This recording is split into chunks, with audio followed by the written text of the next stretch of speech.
Nuestra adicción empieza por las mañanas. Nada más levantarnos, ya tenemos el móvil en la mano, entrando a nuestras redes sociales. Aunque no lo creamos, sin ser conscientes de ello, estaremos siendo presos de la tecnología y de lo que viene a ser el miedo a perderse algo importante. No nos separamos de él.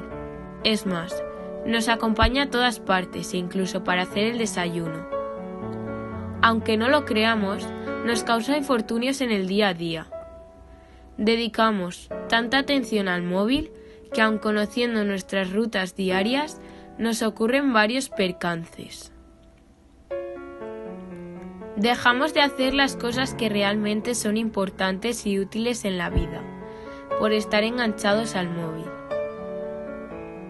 A diario, enviamos millones de SMS en el mundo entero.